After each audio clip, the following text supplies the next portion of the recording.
Good morning, everybody, and welcome to our usual Coffee Chat Monday, which we have had for the past, 8, 9, 10 months. But this Coffee Chat is a special one because we are doing something a little different. So working along with Reed Cohen, who you can see on screen. Good morning, Reed. Good morning, And everybody. Andrew Vallone, who is not the other person on the screen. We'll get to him in just a second. Between the three of us, we have decided to come up with a fun new concept to keep you guys traveling from your homes for the next, 6 months. So Reed, what is our concept? What are we doing here on Adventures with Sarah for the next few months? Well, thank you, Sarah. And let me say first, we are all really fired up about this. We think this is a great concept. We're calling it Where in the World. And the idea is that we will take a destination that one of the three of us takes groups to, focus on it for an entire week. We've set up a whole program of a whole schedule of programs, starting with on Mondays, we'll be using Sarah's Coffee Chat to talk to someone local from that specific destination. On Tuesdays, Sarah will be doing some sort of local cuisine themed program, usually live cooking. Wednesday, we'll do some other cultural connection program, or perhaps a second coffee chat with another person. Thursdays, whenever possible, we'll be having a virtual tour for you to enjoy. And then on Fridays, one of us will be doing a live PowerPoint presentation of the specific tour. So that's our concept. We really think it's great. Once we're done with a given week, all the content produced will go to each of our websites to reside there as resources for travelers, whether you're traveling independently or going with us. But lots of resources, additional blogs, links, information about visas, et cetera, et cetera. So there's lots going on. And we're excited to kick that off this week with one of our favorite destinations of Iceland. Sarah will be taking a group to Iceland in the fall, and she will be ushered around probably by our guest this morning, Bjarni. Oh, I promised I would say it better. Bjarni Bjarnison. I'm glad you did. I couldn't have done that. I hope everybody's as amused by my pronunciations anytime I'm on the screen as I am. So, but this is Bjarni, who was our driver for our initial Imprint Tours Iceland tour that we did. That was back in 2019, right? September of 2019. 19. We really enjoyed. Sorry, I didn't mute my phone this morning. We really enjoyed that tour, and we particularly enjoyed Bjarni. I'm going to stop trying to pronounce that with a rolled R, and his personality. So I'm going to bow out and turn it over to Sarah to do her usual coffee chat with Bjarni. And before I go, this is great Dettifoss waterfall on my image behind me. I don't know if you can really tell, but you have to look up in the top left corner to get a sense of scale. Those are people up in the top above my left shoulder, which I guess it's my right shoulder, but left on the screen there. Those are people up there. That gives you a sense of the power of this waterfall. And that's just one day of a tour that is full of dynamic natural wonders, which is Iceland. So I'm going to bow out now and let these two. Hang on. I'm not bowing out now. Hang on. So before you go, though, so just to kind of make sure people understand the concept of this, every Friday, we're going to take turns being the ones presenting these slideshows. So Reed is actually going to be the one who does the slideshow this week on Iceland. So you're going to see me and Reed and Andrew and some other people. But you've been a tour guide a little longer than me. So what, 25 years-ish, something like that? I had done 23 seasons at Rick Steves when I retired from there. Yeah, and 20 over here. So between us, we've got 43 years of tour guiding experience. And one of the cool things, and the reason that Reed and I have worked so successfully together over these years, is that we have a lot of experience, but we also love exploring the world and getting to know new cultures and new people. And that was kind of where this idea came from, was we know so many interesting people, and we've met so many interesting people and done so many different things. And this is just a way that we want to bring that out to you. So what I wanted you to do before you go, Reed, is let's tell everybody what's coming up for the next few weeks, what places we're going to focus on, because we're going to alternate between my picks, your picks, and Andrew's picks. So what places are you excited about sharing with people? Well, next week we're going to be doing Southern Africa. Some of you may have seen when we interviewed my good friend and colleague Todd Mintz. So he'll be the featured person, as well as somebody else from Botswana. So Southern Africa next week, and the week after that, I don't have the schedule in front of me, Sarah. It's one of Andrew's. It's Slovenia. We're going to focus on Slovenia. Slovenia. And then we'll be doing we don't have to do an order, but in some of our picks are going to be focusing on some of my favorite Italian destinations, Puglia, Naples, Rome, Sicily. We're going to be talking about some really interesting exotic destinations. I think Andrew's down in Macedonia right now gathering information. And then we're going to do with you Morocco, Thailand, Southeast Asia, Peru, India. India comes up pretty quickly there. So yeah. So lots and lots of great destinations we're going to explore. So thank you, Reed, for coming and helping us introduce this new concept. And we'll see you on Friday. All right. Bjarni, great to see you. Bye-bye. Same to you, Reed. Thanks, Bjarni, for joining us today for Coffee Chat. So you are coming to us live from Reykjavik. Well, not exactly Reykjavik, but nearby, right? Well, Reykjavik is close enough.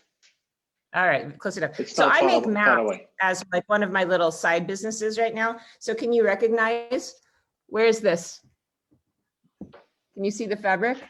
That is probably North Norway. No, it's supposed to be Reykjavik. It's supposed to be a pattern. I thought an Icelandic person would obviously recognize it, but anyway. So you were telling me before we started that Iceland has a very, very small population, and I didn't realize how small it is. Only 220,000 people? No, we're just under 260,000. 260, And, oh my gosh. No, it's a big population, but very few people. It's a big population for very few people. No, there are few people, but it's a big country and a big population. And Okay. besides, although Iceland is somewhere over 103,000 square kilometers, a very large portion of the country is inhabitable. Okay. So We have the highlands, we have the glaciers, and all the lakes. So it's mainly populated around the coast and in a few lowlands. So the zone where you live around Reykjavik, that area there, is that primarily where most people live then? Yes, here about 1/3 of the population lives in Reykjavik, the Reykjavik municipality, and 1/3 lives in the municipalities surrounding Reykjavik, like the one I live in. And then we have 1/3 that's distributed all over the country. Okay, so there are some people that then really live out in that desolate landscape then. Yeah. Wow. And some of the places that we visit, they are very isolated. I imagine. So because it's so isolated, have people really kept their kind of native culture? I mean, because if they don't see a lot of visitors, is there, I know that in a lot of countries we have people that are sort of like hermits. So is that kind of what those people are doing, just keeping to themselves? No, you don't have many hermits. There are, of course, you can have urban hermits. So you don't need to have a waste amounts of land for that. Yeah. But we don't have even the special dialects. There's a slight difference here and there, but now we all speak the same language, and it's not very easy to listening to people to reckon where they are from. Oh, really? That's interesting, because almost every other country I can think of, you can really understand from their accent. So there's not much of an accent. Huh.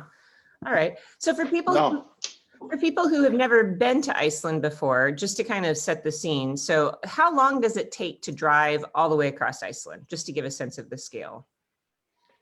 Well, I would not want to do it in less than 8 days, but I can do it in 24 hours.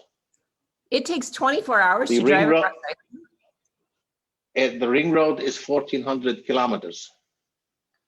So if you drive Wow. around the island, it's only 1,400 kilometers. But on a Dang. normal tour, like on when we were driving with, or in September 2019 with Reed, I think the Mhm. total distance we drove was somewhere close to 3,000 kilometers. And that's not very much. But Wow. almost every 10 minutes, everything changes, 10, 15 minutes. And that's the So really, nice thing. Okay. oh, go ahead. Go ahead. So really, Go well, that's one of the nice things about traveling in Iceland. ahead. In 10 minutes, you see something totally new. So, Wow. So you've been a and bus driver there for a long time and also a tour guide, right? So you do both of those things. I do both. The company that I mainly work for, there we are driver guides, but once in a while I jump and drive buses. And since our company was helping Reed in 2019, I spoke to the company that I sometimes freelance with and said, there's a group coming, and that's the group that I'm going to drive. So there was a guide that is Laurus that we will meet tomorrow, and I was the driver. But we are both driver guides with the company. Oh, so you do both of those jobs. Okay. So what attracted you to that? Have you always been a guide or have you done other things as well? Well, I started off as an accountant and a finance manager. I was doing that for almost 30 years. But after I finished university, I was working at with the CPA for some years, and then I just quit there and started as a finance manager for a company. And I was doing that for about 30 years. A few years I was in between. I was a consultant, but then I decided spreadsheets have had a large enough part of my existence. I wanted to do something else. I like people, I like meeting people, and I like travel. So I went to guide school and took the bus driver license, and that's what I've been doing since. I sometimes say, since then I haven't worked a day. I feel the Because same I'm way, always Bjarni. traveling. Yeah, I feel exactly the same way. I was an architect and I gave up being an architect to become a travel writer and a tour guide. So yeah, I feel the same way. Going to work, I miss it. I miss work so much because I enjoy my work so much. So I think I'm one of the few people that I know. Actually, I'm not one of the few people I know because most of my colleagues like you feel the same way, that we love our jobs. So that's great to hear that you love your job too. So when you bring groups to Iceland, what are your favorite destinations, your favorite things to show people? Iceland. I don't have a favorite. That's very strange maybe, but it's all depending on the group. And if it's a nice group, it's more fun, but almost everything, I'm very excited to show it and explain things, geology, history, culture, and so some of the people who are watching today may not know much about Iceland. So what are kind of the primary things though that people like to do when they go to Iceland? Because I know a lot of it is nature. Most of the time when we travel, we go to see, museums, or we go to see, a famous building. But in Iceland, you go to see the land, right? you see the land, you see the waterfalls. A colleague of mine, I was in a meeting early last year before COVID, and that was for the company that I work with. Endless guides from all over Europe, and there was the one that was explaining how it was to come to Iceland.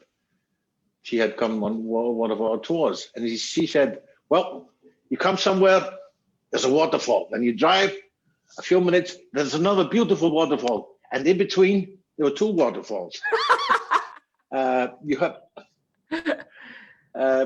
have beautiful landscape. And if you're into geology, it's because Iceland is a very young country. The oldest parts of Iceland on the east coast and the west coast are only, 17 million years old. And as we have the hot spot underneath the center of Iceland, Iceland is slowly but surely drifting. And we are taking over the world about an inch a year. Because Wow. we're getting constant flow of lava in the middle and always widening out. And just to study geology, you look at the landscape that is forming, constantly forming. We love it. Wow. So it's watching history, watching, geologic history in front of your eyes then. Yeah, it is. It is. That's really cool. So one thing that is a little bit of a downer traveling in Iceland, I'm going to guess, is that the weather is not always great, is it? It's cold, right? No, it's never cold in Iceland, because if you feel cold, you're not dressed properly. That's an old tour guide line. I love that. Yeah. And the weather in Iceland is constantly changing. You can have at the same moment snow, rain, and sun. But Wow. the worst that as a guide is when I'm driving through large portions of fog. Then you don't see anything. But if it's raining, you put on some rain gear. You're not coming to Iceland to get a tan and lay on a beach. Really? That's a good idea. Yeah. Well, I mean, the name, I guess, gives it away. But I think that I'm from Seattle, so I'm used to being in gray. Like today, if you want to see, this is my view is gray and wet and rainy. So it sounds to me like I'd be very much at home in Iceland, right? No, that looking out your window, we would probably call that a heat wave. So what is the temperature right now? Here it's about -3 degrees. Up north this week, it's been between -15 and 20. And that's Celsius. So we're talking about 20 degrees right now, Fahrenheit. And then in the north, it's going to be closer to almost 0 Fahrenheit then, right? Yeah, wow. but that's pretty cool. It's getting a lot warmer now, and it changes constantly. Huh. So spring's arriving, right? So in spring, do you just change sweater or? No. Oh, you mean you're talking about climate change? No, I'm talking about the seasonal weather. Spring is not on its way here. It's now beginning of February. We can expect snowstorms until late April. We can get all kinds of weather. But then we can get a week, 10 days of excellent weather. So what is the best tourism season then? What is the best time for people to come and visit? Because it seems like if you came anytime before April, it would be too harsh weather-wise, right? No, I would either come before April or after mid-May. Before April, you have shorter days though, but then you also have a big chance of northern lights. Oh, cool. When does that happen? During night? No, I mean, it starts during the night. So it starts is it November? Is that when you start to see them? We can sometimes in September. When Reed was here last in 2019, we had excellent northern lights Cool. Wow. Okay. So maybe when I'm there in September, I'll get to see them. That would be great. Yeah, it's all depends on the activity on the sun. Wow. We need solar activity sending us rays that as you know, the poles they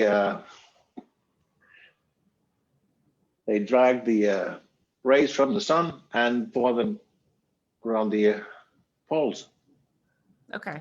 So then the Northern Lights are not a reliable thing. You maybe get lucky if you. No. Okay. No. So sometimes you can and sometimes you can't. Yep. But it's more likely in winter. There's no chance in summer.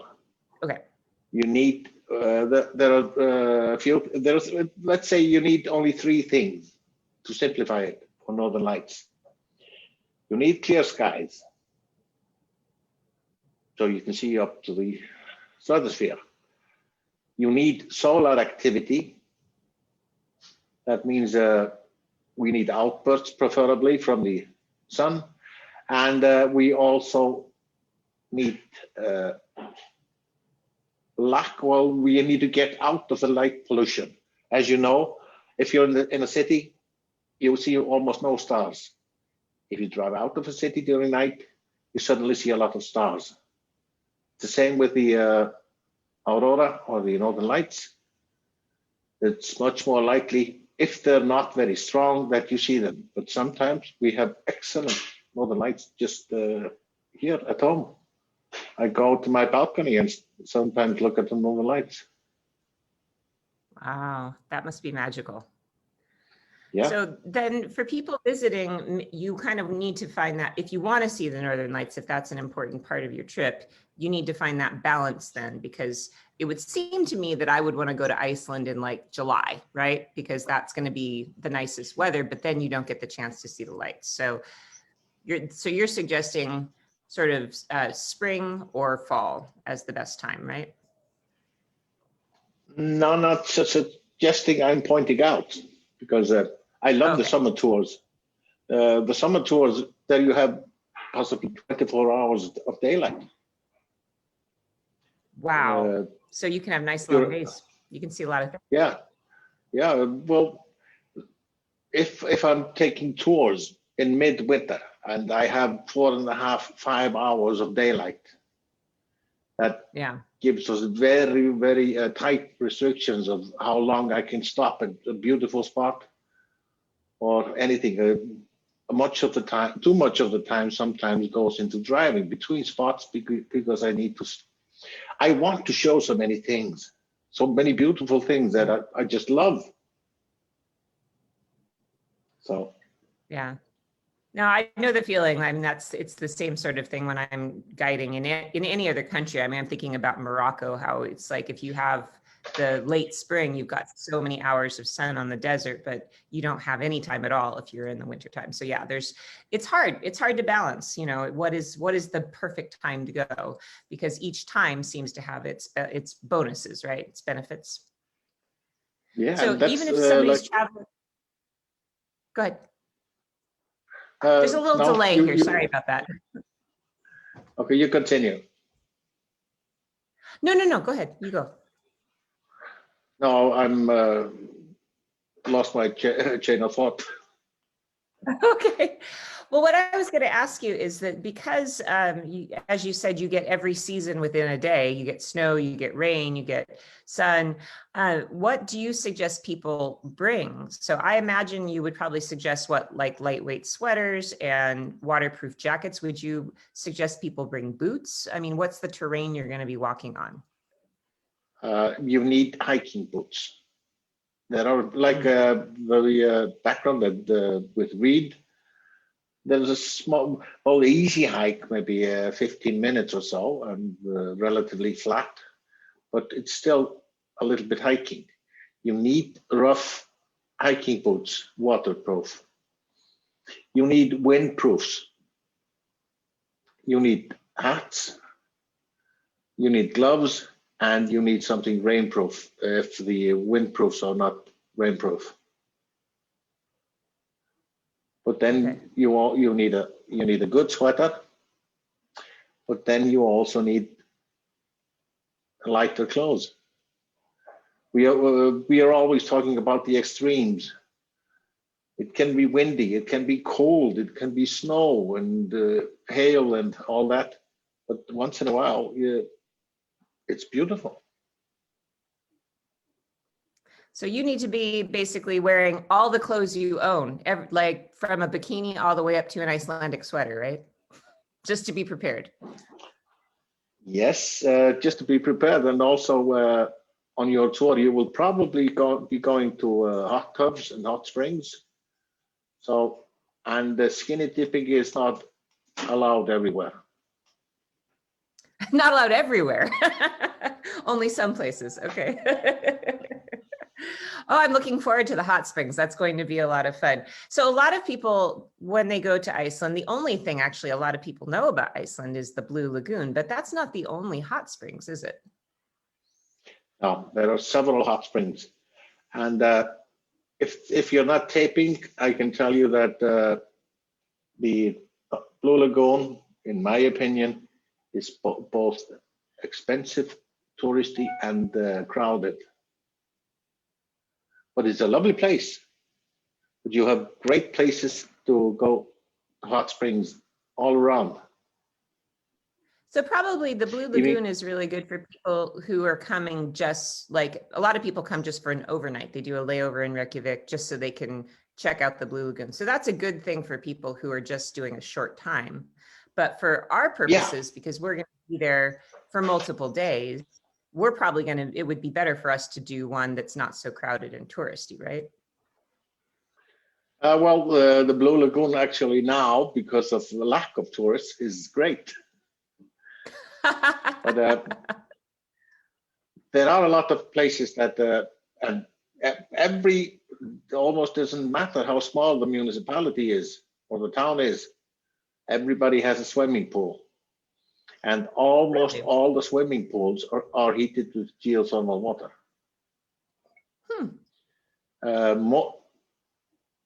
About 90% of houses in Iceland, they are heated with geothermal water. Wow. So then that must mean that Iceland has a pretty small carbon footprint, right? It must be a pretty ecologically sound country. Yes, but still we want to do better. We are not in the first place. But also, when you come to Iceland, you leave a big footprint just by flying. Ah, true. So staying here, you're lucky that we don't leave a very big footprint, no. Oh, okay. So one of the other things that I've heard about Iceland that I would like to talk a little bit about is expense, because I've heard that Iceland is either affordable or extremely expensive, but a lot of that has to do with sort of the financial crisis that happened there and the way, you know, the currency has fluctuated. Right now, is it an expensive place for people to travel to? And the exchange rate, for example, for the dollar is relatively favorable. And I expect that come September, it will be more favorable for you. Not for me when I'm importing something and I need to buy groceries. Sure. But so then just to kind of give me a sense of how much things cost, how much does a beer cost in a local pub? You get a beer in a local pub from probably for $4 to $10. $4 to $10. Okay, so that's like downtown Seattle. I mean, where I live, and if you go down to the big city, it could cost you up to $10 for a beer. So that makes sense. And just like a regular dinner, if you were to go out for a dinner. I think now we're talking about this scale is very big. Here in Iceland, normally you get excellent food. And I mean, are you going for fast food or are you going for really good? Let's say a very good let's restaurant. say a very, you know, not a fancy dinner, something very, very average, just, you know. I would pay probably $50. Okay. So it's again comparable to a big American city, pretty much. Okay. Yeah, And hotels, I it think, are is. about the same as well. Hotels are kind of, I noticed because I was planning to come and meet you in the summertime and that didn't work out. But when I had booked a hotel there in the summertime, I found it really affordable. I think that to find just a single room was something around like $80, which is comparable to the US, right? Yeah. Okay. So that's reasonable-ish. And then that leads me to another question for you, because I know on Wednesday, you and Loris, your colleague, are going to talk a lot about native Icelandic foods, and you're going to show us some interesting things to try. But for a regular visitor who is in Reykjavik, for example, what are you going to find in terms of food? I mean, do you have everything? Is it a real international sort of place? It's a very international cuisine. But I would suggest you try at least 2 or 3 specialities. I mean, if you go to Hungary, you try goulash soup. If you come to Iceland, you try Icelandic lamb soup.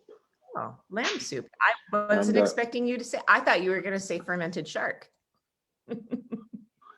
a fermented shark, that would be a snack. Okay. I didn't realize that lamb is something that they eat a lot of there. So is that a principal staple? I would have thought it was fish. The main source of protein in Iceland historically has been fish and lamb. Okay. It's only been in the last few decades that we've had more pork or poultry, and also beef. Okay. So But does that mean then that Iceland has to import most of their food? no, well, dry goods, wheat, sugar, but we are fairly well self-sustainable with protein, with meat. Oh, and vegetables too? You must have a great greenhouses, I would imagine, right? Yeah, we have a lot of greenhouses, and we grow almost anything. We even have we call it the banana plantation. I think it's 15 trees or something. We are the biggest exporters of bananas in Europe. What? Iceland? Yeah. We are the only country that has ever exported bananas, and we did it once. Oh, you did it once. And that makes you the biggest exporter of bananas. Well, that makes sense. It's a bit of it's a bit of exaggeration, because like in the Canary Islands, they have special bananas that they export. But it's a joke we have here. You know, actually, when I think about it, I grew up really close to banana plantations in Southern California, and I haven't ever in any of my travels in Europe seen any banana trees until recently in Sicily. I know that they're starting to try and grow them down there in Sicily to try different crops, but you may be right. You may be the largest exporter of bananas in Europe. You actually may be correct about that. So I'm just looking at the comments here that people are watching that are talking about. And somebody is talking about the indoor options. If like you said, if it's a cloudy day and you can't see anything, what can you do with a group on the days when there's no visibility? Then I just get a little bit closer to the things we are watching. Ah, okay. We don't have to look at everything in a far distance. It helps if you're looking at the mountain range, but if you're looking at a waterfall, you don't need to be able to see it a few kilometers away, because you're getting very close. So you're basically like the Postal Service then. You go rain, shine, snow, sleet. Your tour goes no matter what the weather is, right? Yeah. And once in a while, maybe 2 or 3 times each winter, I have troubles. I get the blizzards can be so strong, I can't make it to the destination. I need to find another solution. But that's part of the adventure. I love that you say that, because you got the perfect spirit. I feel the same way. It's always the things that kind of go slightly wrong that are the things that end up being kind of fun, right? Yeah, that's what you remember. Yeah, it is. It really is. Yeah, when we were in Morocco a couple of years ago, so one of our trucks got stuck in the sand, and that I think was the most exciting thing of the whole tour for the whole group, was watching them try to figure out how to dig this truck out of the sand. So I have so many thoughts, so many memories of things that have happened that at the time seemed like a disaster, but it actually does. It makes it part of it. It makes it not just a tour, but an adventure, and I think that's a great spirit. So. When you are taking a group around, we're going to talk about this food on Wednesday, what are some of the things that you like to suggest people try that they maybe are a little less excited about trying? The fermented shark, I had a friend who lived in Iceland once who did offer that to me before, but what are some of the other unusual foods? There's another snack here, that's dried fish. So we don't, instead of potato chips, we have dried fish. Tastes very good, but you can't get anything and everything in Iceland. Oh, okay. And there are so many options. I think it would not be a smart idea to say, okay, everybody needs to try the, I don't know, green tomatoes, or just be open-minded. One of my favorite things to do with people is I go into the convenience store if we're at the gas station, and I pick up one of each thing I've never seen before and then pass it around the bus. Like, for example, in Asia, I like to buy, like you were just mentioning, crackers, or like they have chips that have like shrimp flavor or something, like things that we're not used to seeing. So that's the kind of stuff that's, I think, a lot of fun. So I'm sure Iceland has their own versions, right? Things that Americans at least have never seen, right? Yeah. And also, Icelandic candy can be very good. Oh, tell me about that. Icelandic chocolates are very good, and Icelandic licorice. It's has a more stronger taste of licorice and is both sweet and salty. That's something you need to try, and have a big bag going around the bus. Everybody needs to try this. Yeah, I'm very happy with the standard of Icelandic chocolates. Ooh, so yeah, so it kind of sounds like you have the same kind of treats that you might find in Northern Europe, like in Belgium Yeah. or in Amsterdam. I know that sweet and salty licorice is also popular there. Yeah, but it's not the Icelandic one. Okay, the Icelandic one is, I'm looking forward to that. I love licorice, so I am looking forward to that. That sounds good. So what's different about it then? Like I said, it has more or stronger anise taste. It is more salty and a little bit sweet. It's in Amsterdam, and also, well, have you tasted the licorice in Denmark? I don't think I have, actually. No. Okay. Denmark, the Danish licorice is somewhere in between us and the Central Europe one. The Central Europe one is often, in my opinion, too bitter. Oh, okay. So yours is more sweet then. It's sweeter, and yeah. Huh. But it's not, the taste isn't sweet though. Unless you're looking for it, you need to have a open-minded palate.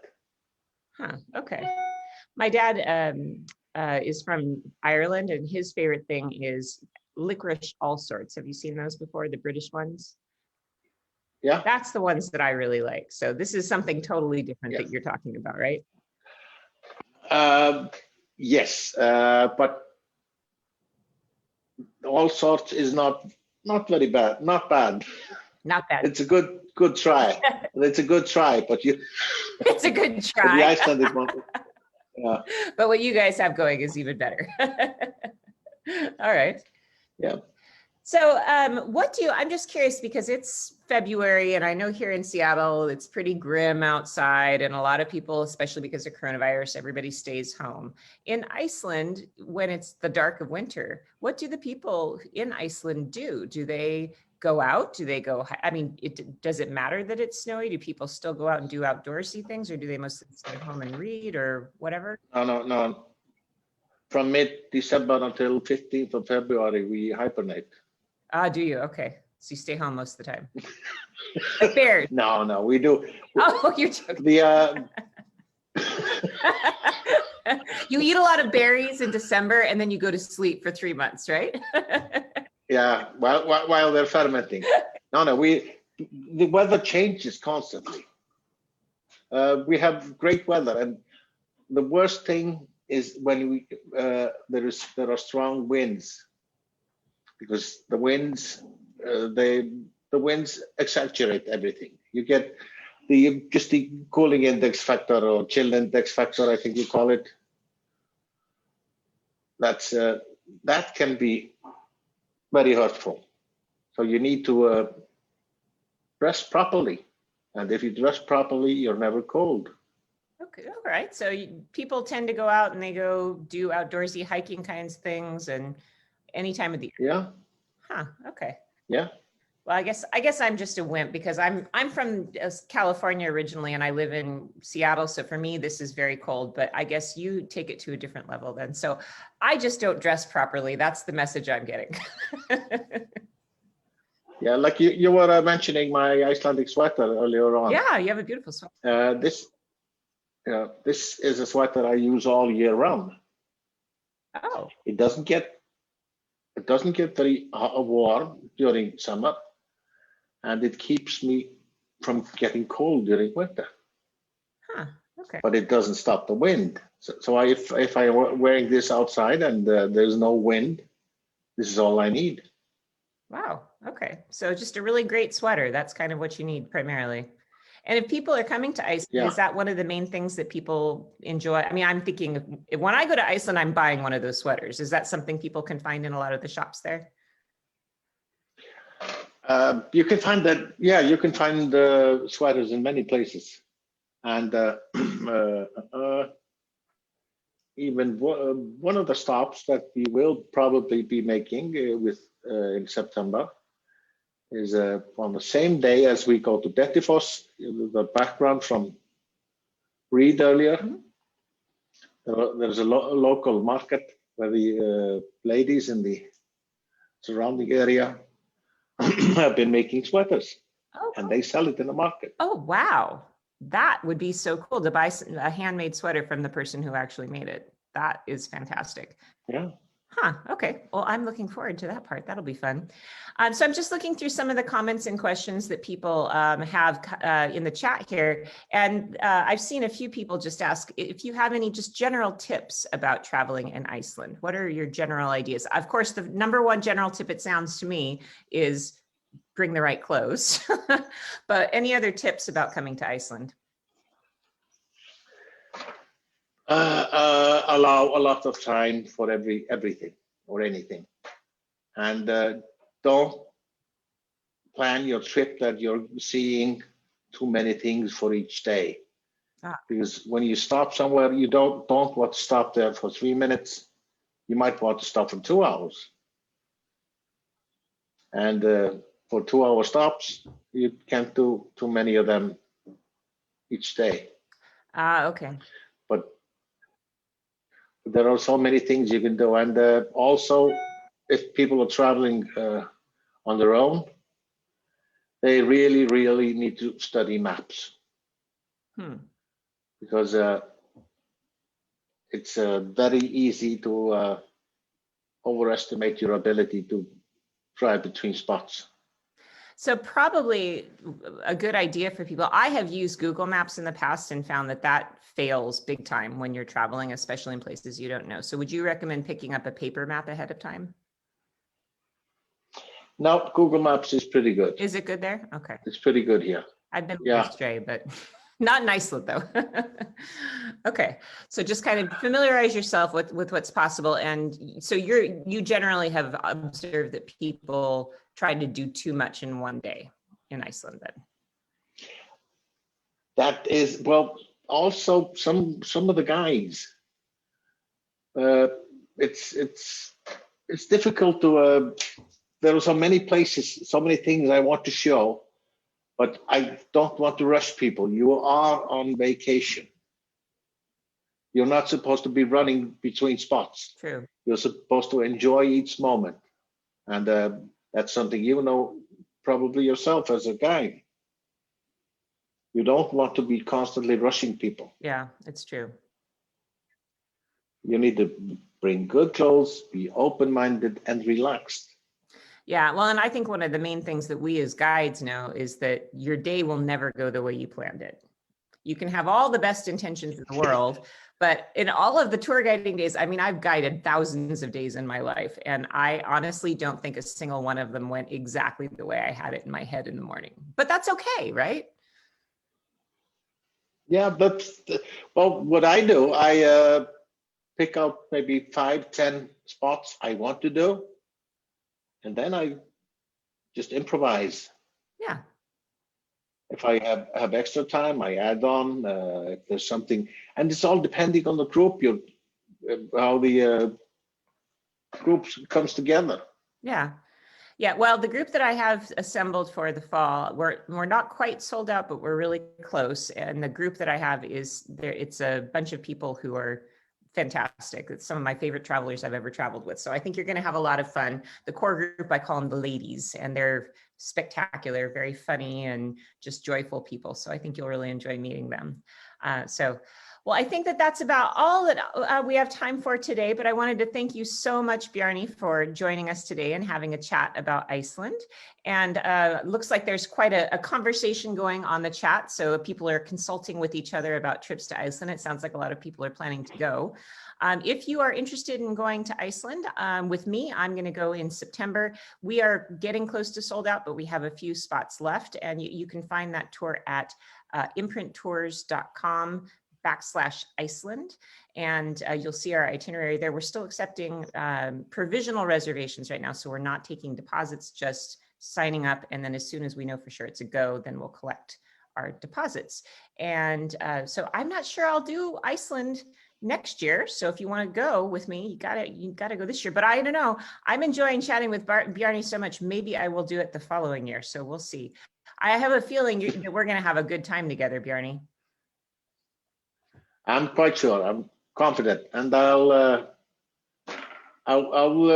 call you tomorrow. Yes. Okay. Yeah. So you want to tell people what you're going to do tomorrow with me? Well, what I'm doing tomorrow is relatively simple. I'm going to bake Icelandic pancakes, and they're different. They're different, and we serve them in two ways. And just to keep people on the edge of the seat, I won't tell any more about it. Okay, all right. So if they want, go ahead. No, that would be 12 o'clock your time. Yes, tomorrow? So noon Pacific time, that's what we're going to have. So it'll be a international cucina quarantena tomorrow, and it's going to feature Icelandic pancakes. And I am not the cook, I'm just going to be the observer, but I'm going to be writing down the recipe as we go so I can share that with everybody later so they can make them at home. I could probably send you the recipe. No, I'm selling the recipe. Okay.